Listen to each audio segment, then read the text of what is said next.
31,4, no mundo 31,1 parecido, carvão 6,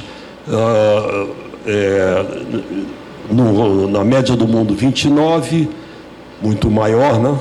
Gás natural muito maior lá também, urânio também muito maior, a hídrica muito maior do nosso lado, biomassa sólida, biomassa líquida. E esse ano, pela primeira vez, eólica e solar, apesar dos números serem muito pequenos, aparecem destacadamente. Antigamente fazia parte de outros.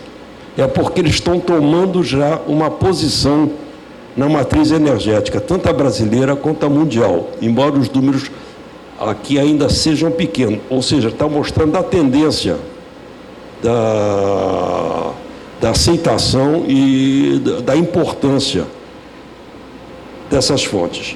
Uma coisa que eu pediria atenção aos senhores é o seguinte: aqui no mundo, se nós somarmos petróleo, carvão e gás, nós vamos ver que hoje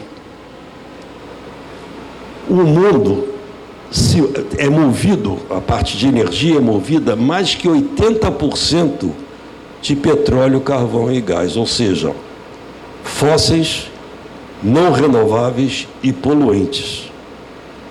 Mais que 80%, média do mundo. E com um problema muito sério.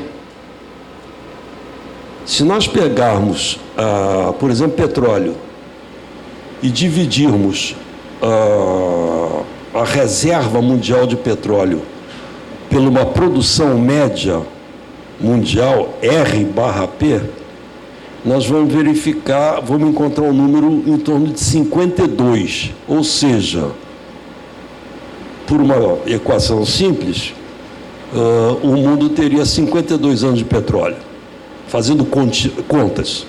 O gás 54 e o carvão 112.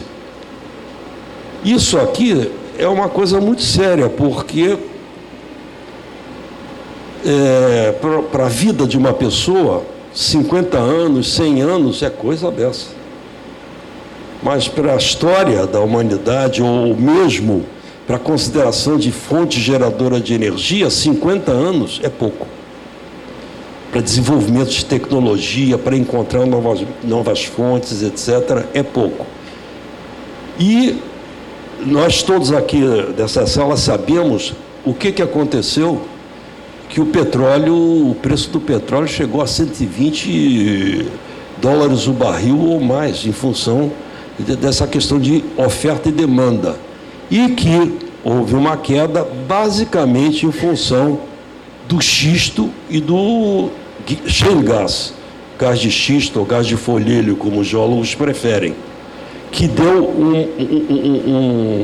um tempo para respirar de mais de meio século em função do petróleo, porque se terminasse realmente o petróleo em 50 anos, e se as fontes alternativas que nós vamos ver adiante não estiverem preparadas para substituir, só existe uma fonte geradora de energia capaz de atender com a tecnologia em dia, é a nuclear. Não tinha jeito, gostando ou não gostando, querendo ou não querendo, teria. Agora, com essa questão do xisto e do shale gas, vai dar uma respirada de mais de meio século. E o petróleo baixou.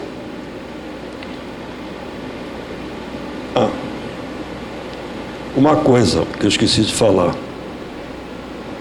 Vejam que no Brasil, no geral, nós trabalhamos quase 40% de renováveis, no mundo é 13,8%, ou seja, em termos de meio ambiente, em energia, o Brasil está numa posição muito mais interessante do que a média mundial.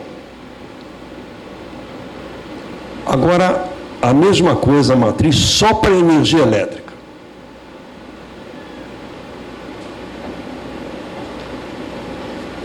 Vejam aqui a hidráulica 65 contra 17,1 do resto do mundo. Carvão mineral, quase 40, carvão mineral no Brasil, 2,9. Renováveis, 74,6 contra renováveis, 23. Só na parte elétrica, a situação do Brasil, em termos de meio ambiente, é muito mais favorável do que considerando a energia como um todo. Fontes geradoras de energia. Eu elenquei aqui nesse quadro as fontes geradoras de energia relevantes para o Brasil. Eu botei as renováveis, hidráulica, biomassa, aço, bagaço, palha, biodiesel, lenha, carvão vegetal. As não renováveis.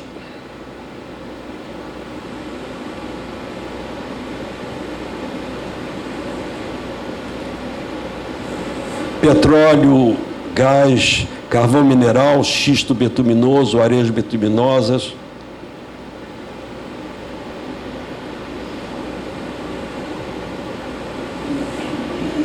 Gás de xisto, fissão nuclear. E as fontes alternativas, eólica, solar, da solar, fototérmica, fotovoltaica, heliotérmica. Temos a geotérmica, hidrogênio, fusão nuclear, ondas, correntes marítimas, marés, etc. Dessas fontes alternativas que têm asterisco, são fontes alternativas que já geram energia. As demais ainda estão em fase de estudos. Alguns complicadíssimos, como a fusão nuclear. E vejam, eu separei essas 4. Geotérmica, nuclear, fusão, marés e areias betuminosas, a meu ver, são as únicas que não têm muito a ver com o Brasil. Por quê? Geotérmica, porque nós não temos esse tipo de fenômeno aqui, como tem na Islândia, etc. Marés, não, também não. São poucos lugares do mundo que tem. Tem na França, La France, tem no Canadá, tem na Rússia, diferença de marés de 16 a 17 metros. Nós temos em São Luís do Maranhão 6, 7 metros, mas não é atrativo para... Nós temos outras fontes mais interessantes de atacar do que essa, por isso eu tirei. Areias betuminosas tem muito no Canadá, não me consta, eu não tenho conhecimento do Brasil. E a fusão nuclear eu tirei o Brasil desse time por um motivo apenas. Falta de condição tecnológica de se meter numa briga dessa. Que a fusão nuclear é complicada demais. A fissão nuclear, como nós temos em Angra, o que acontece? Um átomo grande, digamos, o urânio 235 é físsil, bate um nêutron, faz com que se separem, exploda em 2 átomos, uns 3 nêutrons, 2 a 3 nêutrons para continuar a reação em cadeia e uma quantidade imensa de calor. Ali não, são os menores átomos, hidrogênio com seus isótopos, deutério e trítio, no ambiente de vibração chamado plasma, submetido a uma temperatura de milhões de graus Celsius. Nessa situação, os átomos de hidrogênio se fundem, formando hélio, e liberando alguns nêutrons e liberando 1.750 vezes mais energia do que a energia que foi dada, com milhões de graus Celsius. O que é isso? Isso é o Sol. É a inteligência humana querendo pegar o que acontece no Sol e fazer aqui na Terra. Onde é que vai colocar milhões de graus Celsius? Nem rocha aguenta uma coisa dessa. Só num campo magnético. Inclusive estão estudando isso. 34 países, toda a União Europeia, com os Estados Unidos. Estados Unidos acho que saiu recentemente, com Rússia, com China, com Índia, com Coreia do Sul, etc. Japão, estão estudando isso em Cadarache, na França, perto da fronteira da Suíça. Espero que daqui uns 40, 50 anos comece a aparecer os primeiros resultados. É uma coisa muito complicada, por isso que eu tirei do Brasil. Agora, o resto, o Brasil tem potencial de tudo. Isso é uma riqueza que raros países do mundo têm. Muito pelo contrário, existem países desenvolvidos até que têm pouquíssimas fontes geradoras de energia. Gastam dinheirão importam muita energia. E o Brasil tem a andar com pau. É simplesmente vontade política, organização, priorização e trabalho. Porque nós temos tudo isso. Isso é uma riqueza fantástica que o Brasil tem e não está sabendo aproveitar. Em alguns já aproveitou bastante, mas outros que poderia aproveitar não aproveita. Mas está tudo aqui à disposição. Nós estamos falando aqui sobre a energia solar fotovoltaica, grifei, e fator de capacidade. Esse talvez seja o ponto mais importante dessa nossa conversa hoje à noite. Fator de capacidade da uma unidade geradora de energia elétrica é a energia realmente gerada dividido pela capacidade nominal. Então, quem é que tem os maiores fatores de capacidade? São as não renováveis. Porque você vai botando carvão lá dentro, não tem interferência externa. Vai botando carvão lá dentro, ele vai trabalhando. Por exemplo, uma fábrica, uma usina de carvão de 500 megawatts, quando começa, ela esquenta, quando entra em regime, ela trabalha em 500, 499, 498, 501, 499. Só não é próximo de 100%, 96%, 97% o fator de capacidade, porque tem que parar um mês por ano, ou 20 e tantos dias por ano para manutenção. Então dá uns 85%, 86%. Isso aqui é da maior importância. Agora, justamente os que têm maior fator de capacidade são os fósseis e não renováveis, mas é um fato, é uma verdade. Se a gente olhar no mundo, os países desenvolvidos, está todo mundo lá com carvão, com gás, etc. Não tem jeito.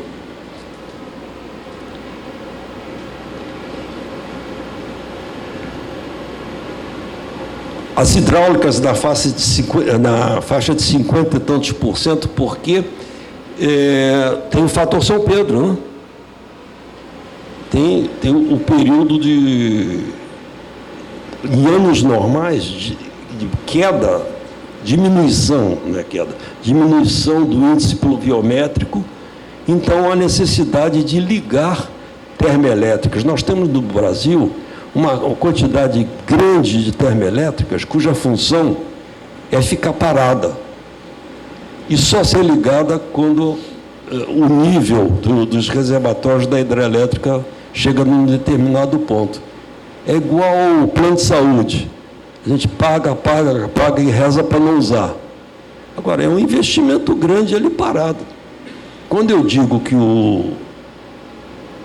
dos não renováveis, carvão, petróleo, etc., são o fator de capacidade alto, e alguns dos senhores, se os senhores for pegar na literatura e ver o fator de capacidade das térmicas brasileiras, vão dizer, aquele camarada mentiu, que eu estou vendo aqui de 12% fator de capacidade, 10%, coisas baixíssimas, mas é por isso. Ela está quietinha lá, ela só entra na faixa do socorro. E quando nós falamos na fotovoltaica, que é o assunto que nós estamos conversando, o fator de capacidade da fotovoltaica, atualmente, com a tecnologia atualmente disponível no mundo, é baixo, é da ordem de 15%. O que acontece? Quando há necessidade de prover uma região, uma cidade de energia elétrica, é necessário ter uma base fixa, uma base forte. E tem que ser termoelétrica, e adicionalmente a hidrelétrica entra também, Agora, vem a pergunta, então a fotovoltaica é ruim? De jeito nenhum. De jeito nenhum. Porque hoje, com a tecnologia atual, ela já está contribuindo adicionalmente, de forma complementar, e cada vez mais. E ela é limpa, é uma energia limpa, e à medida que aumenta a quantidade de utilização da energia solar fotovoltaica, a economia de escala faz com que os preços, os custos, fiquem compatíveis. Então, o que acontece? Hoje em dia, não dá para colocar numa região energia solar fotovoltaica como base, mas como complemento, sim, e é extremamente útil. Agora, o que precisa? Usar bastante, usar muito, porque é limpa. Aumentando a escala, ela fica competitiva, barata, e entrar na parte que eu falei de ciência, tecnologia e inovação. Batalhar, estudar bastante, pesquisa e desenvolvimento para aumentar o fator de capacidade delas, até um dia elas possam servir como base. É uma energia fantástica, excepcional. No momento, só não pode servir como base, com a tecnologia atual, mas eu tenho certeza que a inteligência humana, eu não sei quanto tempo, daqui uma década, 2 décadas, não sei quanto, vai fazer com que essa mesma base tecnológica poderá ser aproveitada de uma forma, com uma engenharia diferente, de uma forma muito mais interessante. Resumindo, é uma energia que merece ser usada já, uma fonte de energia que merece ser usada já, e merece muito que se empenhe em pesquisa e desenvolvimento para aperfeiçoar a parte tecnológica. É um desafio muito interessante e que vale a pena. E digo mais, país que tiver energia solar fotovoltaica com fator de capacidade mais elevado e com esse tipo de disponibilidade, vai ter energia limpa, barato e poder. Existem células fotovoltaicas com fator de capacidade que chegam a 46%, mas essas são ultra caras e só são usadas em satélites tripulados, que é a forma que eles têm lá de obter energia elétrica. Então não dá para trazer este tipo de tecnologia que só a NASA sabe qual é. Eu aqui não sei transmitir a ninguém qual é. Esse é o segredo deles. Energia elétrica per capita. Aqui nós temos um grupo 1 dos países ricos, tudo na faixa de 16 mil, 13 mil, 7 mil, então 10 mil, né? Grupo 2, na faixa de 2 a 3 mil, são os países em desenvolvimento, como Chile, Argentina, Brasil. E o grupo 3 são os países pobres. Veja só a diferença. Se me disserem que um país X tem a energia elétrica per capita de 2.800 kWh por habitante, não precisa nem dizer que país é, que eu sei que é um país em desenvolvimento. Se disser que é 50, 70, eu já sei que é pobre. Se disser que é 10 mil, eu já sei que é rico. Não tem como errar. China e Índia, os números não são muito expressivos, mas a gente não pode esquecer que é a energia, a capacidade de gerar energia, dividido pelo número de habitantes, é per capita, né? Um tem que dividir por 1 bilhão e 300 e outro por 1 bilhão e 200. Então, mesmo os números não sendo expressivos, a gente vendo a população, a gente vê que eles trabalham intensamente nisso. E o Brasil está na 70ª posição, não é uma boa posição, e o progresso material nas sociedades modernas pode ser aquilatado pelo consumo de energia. Veja os senhores, ranking dos países por importação de energia. Eu mostrei 2 slides atrás como o Brasil pode nadar de braçadas às fontes geradoras de energia, salvo 4. Todas aquelas outras o Brasil pode fazer o que quiser com aquilo ali. Agora, vejam bem, aqui não está na ordem 1, 2, 3, 4, não. O 1 está aqui, que é Hong Kong, que importa 98% da sua energia. Mas aí eu pensei para colocar países importantes. Terceiro lugar, Singapura, 97%. 11º, Japão, 88%, quase 89%. 12º, Irlanda, 86%. 15, Coreia do Sul, 81%. 16, Itália, 81%. 18, Israel, 79%. 21º, Portugal, 77%. 22º, Espanha, 74%. 25º, Bélgica,